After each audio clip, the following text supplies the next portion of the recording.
Hello, welcome to my final broadcast from my home state of Alaska. Sorry again that the camera is kind of in a weird position.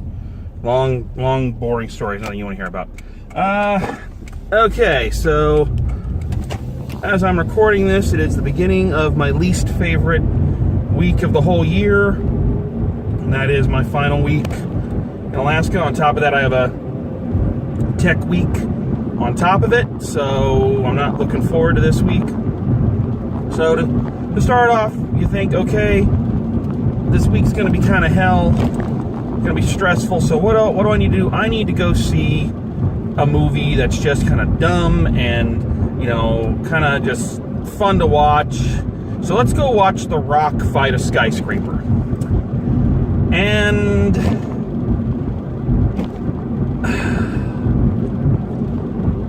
I must say it was a bit disappointing. And it's one of the few times I've ever thought this or said it. It's disappointing because it wasn't stupid enough. You know, a few of the reviews I'd accidentally glanced upon, because I try not to read anything or watch anything about a movie if I know I'm going to review it. You know, it was people talking about the suspension of disbelief and saying that the movie was asking them to go too far. It was too much of a suspension of disbelief. Well, I disagree with that. I don't think it suspended my disbelief enough. I see a Rock movie. When I see Dwayne "The Rock" Johnson's name in an action film, I'm expecting big, over-the-top, stupid, just so outside of the realm of believability that it's, you know, it has to be, you know, like Rampage, you know, or San Andreas. This one it's trying to walk a tonal tightrope. That's a neat phrase.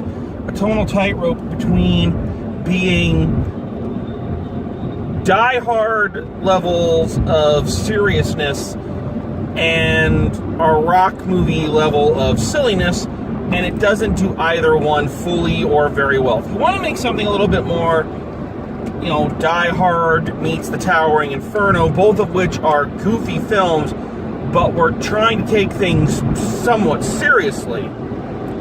If that's what you want to do, then that's fine. Go that route. Go the super serious route.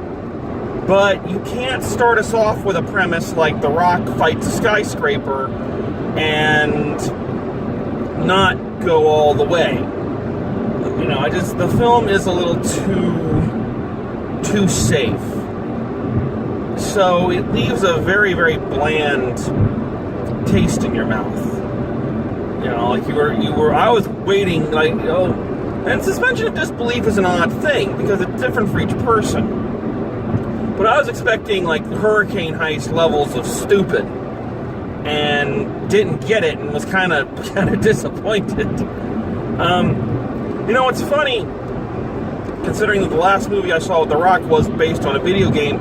I felt this way watching it, and I felt this way thinking about it later, is that this movie felt more like it was based on a video game than Rampage did.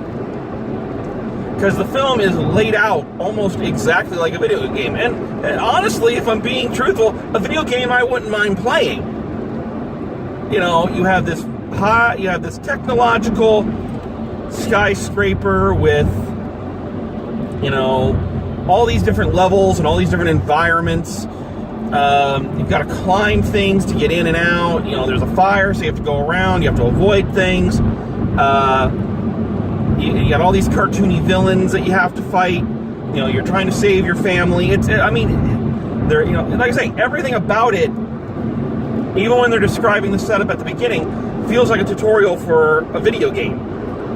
You know, so I was even thinking this after I saw it. I was like, I kind of wish this was a video game, because it would have been a pretty awesome video game to be fair.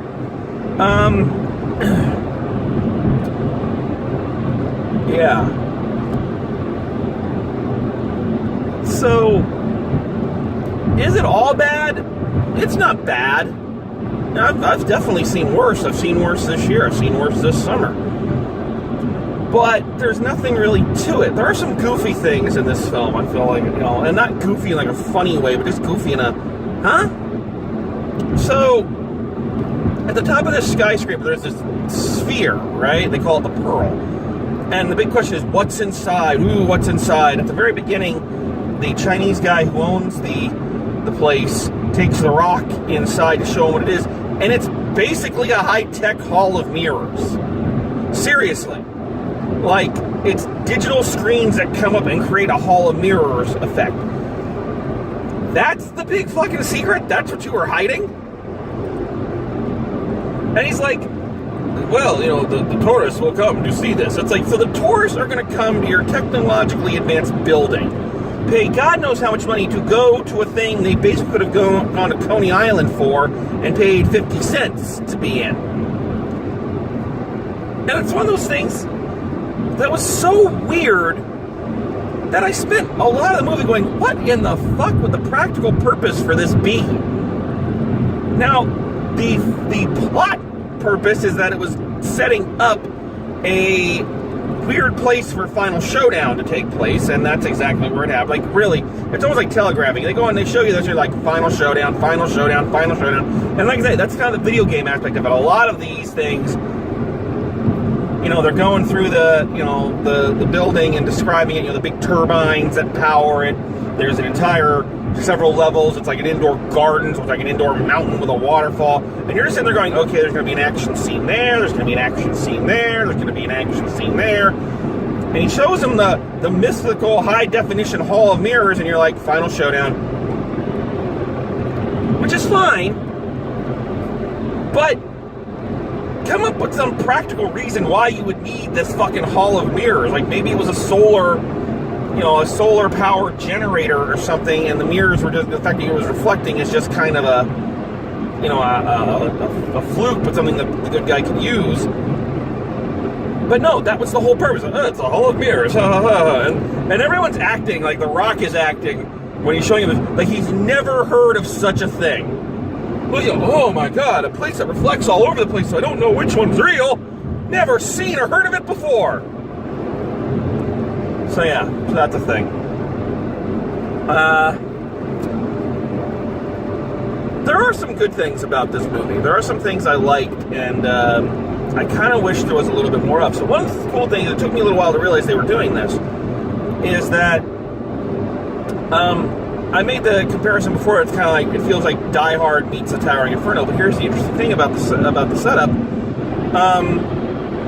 The Rock's character doesn't use a gun. Because the whole backstory is that he's a former Army something and FBI, guy who, makes the wrong decision on a mission, and a bomb goes off, he loses his leg, blah, blah, blah, blah, blah, blah, blah. And he has this speech with his old buddy who gets in the job who will inevitably betray him. Again, you should just know this guy is going to betray somebody. He has this whole speech about, I haven't picked up a gun in all that time. I've laid down my sword and I don't ever think I want to pick it up again. And what's cool about this movie is that, yeah, he doesn't use a gun. He fights, he uses the environment around him, he uses what he has at hand, but he only picks up a gun at the very, very end, but he doesn't actually fire it. So yeah, our hero goes through the entire movie and doesn't use a gun. And I think that's actually really clever. Because so many action films are just give the guy a gun and have him go apeshit. Sorry about the reflection there, but Alaska, land in the midnight sun. Of course, it's only 7:45 in the morning right now. Anyway, so I thought that was really cool. And again, something that adds to the I would really like to play this video game, idea of it. Is like, that'd be cool. You're trapped in a building. Like I said, there's climbing bits, there's all these different environments, but your avatar can't use a gun, so you have to use the environment. I think that's really cool, and it was a really neat thing. So I liked that. I just wish there was some more of it.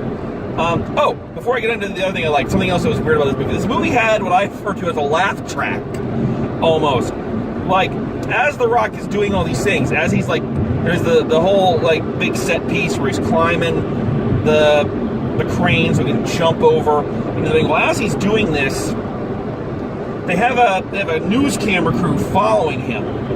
All right, and the people down below are watching him on like this huge high def screen, kind of like, you know, if you watch the Stanley Cup playoffs, kind of like a lot of teams do for their fans while they're playing out of town. They broadcast the game outside the stadium. So there's this crowd down below who is watching The Rock do all these things and applauding when he makes it and going, ah, ah, you know, gasping when they're afraid for him. So the film feels like it needs to have an audience surrogate to tell the audience when to applaud, when to be shocked, when to be, you know, like, I understand that if you're going to see a Rock action film, you're not going for something that's going to stimulate the little gray cells too much. But I don't think we're stupid enough. We need literal hand holding to inform us as to when to gasp and when to be happy. All right, so that was another weird thing. Okay, back to the other really positive thing. There's one other really positive thing that I dug about this movie, and dug about her a lot. Neve Campbell is in this movie. Holy shit! I love Neve Campbell. Haven't seen her in years. Love Neve Campbell, and she's in this. And I remember watching the trailers, and I thought they just got generic actress number 45 to play his wife again. But no, I looked and I was like, is that Neve Campbell? And I went and checked and looked it up, and I was like, that's freaking Neve Campbell. And she is. If you don't know Neve Campbell, if you're too young to remember Neve Campbell was one of those 90s actors that, you know, those young 90s actors in that same kind of class with Ethan Hawke and, you know, Skeet Ulrich and, you know, Matthew Lillard, Jennifer Love Hewitt. You know, she was in that group.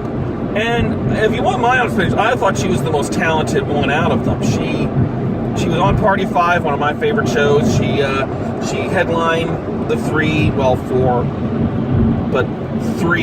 Scream films made in that time period. And Neve Campbell has always been a really solid performer. You know? I say she held up those Scream movies, which have not aged well. I wish I could say they did. Because what makes Neve Campbell a really great actor is that she has the screen presence to be a lead, but she is soft enough and natural enough that it's not a big "I'm the lead" thing. She there's a reason why she was the emotional center of Party of Five. You know, there's a reason for that. And she's always been really good, and she was really good here. You believed her. I believed her. Everything she did. I believed that she was a loving mother. I believed that she had, you know, she was just this charming young wife. They say she was in the Navy, and there's a scene where she like kicks some guy's ass, or there's two scenes where she's kicking ass, and you're like, you know what? I believe it. I believe it because it's Neve Campbell. So, even though the movie wasn't great, Neve Campbell was in it, and Neve Campbell was damn good. So I'm kind of hoping that, you know, maybe this is a sign we're going to get Neve Campbell back and she can start doing some better films. Even if they are just action movies or whatever, you know, I think any movie is benefited by Neve Campbell being in it. So, bully for her. I guess the only other thing I really want to complain about is, and this is a problem I've had with action movies kind of for years, is that the villains, the lead villain, all of them, none of them were very distinctive. They were just kind of bland, ordinary, you know, run-of-the-mill action movie bad guys. It's like, man, I miss the days of Die Hard where you had a really, or they were almost like Bond movies. You had a really charismatic head villain. You had a really scary, like, lieutenant, you know, like an Oddjob or a Jaws or a Carl from Die Hard. And then you had the underlings who, while, even if you didn't know their names, they had distinctive looks. You knew who each one of them were. So, like, you could kind of keep a mental calculation in your head of, you know, how many of them were killed. But yeah, I don't even know. Yeah, the bad guy in this was so non-threatening, and so yeah, it's just And again, you have The Rock in here, a very charismatic guy. He needs charismatic bad guys to work off of. Why can't they cast other wrestlers to play the villains he fights? I mean, I don't know why people don't do that. I mean, there's a lot of them. You could get Mark Henry or The Big Show or somebody. They're retired now. You can get them to play a movie bad guy that The Rock has to take down. I mean, it's not that hard. So, yeah. I haven't really talked about The Rock, and there's not really much to talk about. He's The Rock. He's decent. I mean, he's a better actor than, people give him credit for, but he's also smart enough to know what his limitations are and to just say, I'm just going to do these fluff action pieces. He's everything you think he's going to be. I mean, I can't criticize his role. I can't really praise it. It's The Rock. It's exactly what it says on the box.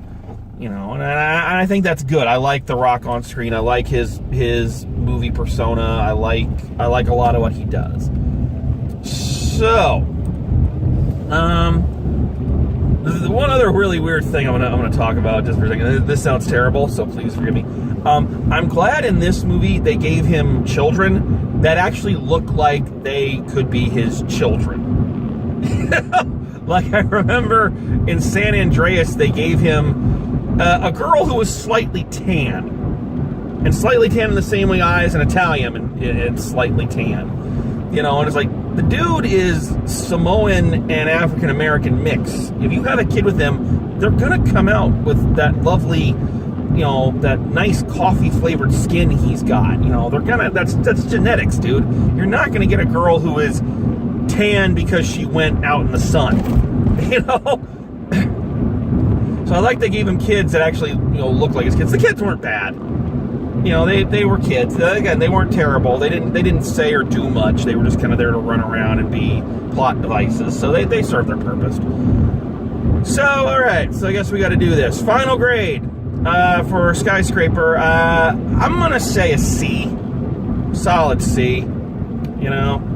Just because, again, it wasn't a bad movie. It was a nice little waste of time, but I was hoping for just a lot more. And just kind of a bleh, kind of a bland note to go out on a very bland summer at the movies. So on that, my next, like I said, this is the last one of these that'll be shot here in Alaska. I don't know how well you can see the scenery behind me. We got cloud coverage, so we're getting reflection off of everything.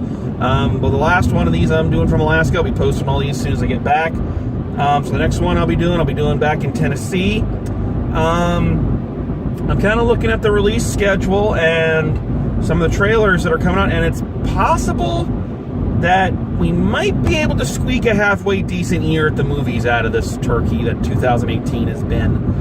I'm looking at some of something. Okay, that looks like it could be charming. That looks like it could be interesting. That looks like it could be cool.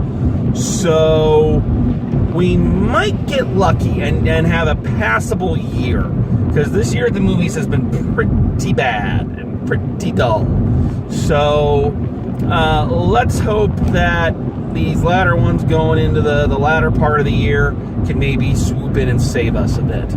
So I'm looking forward to seeing it. I know you're looking forward to seeing it. So thanks to everyone who watches these. And as always, drive safe, and I will see you at the movies.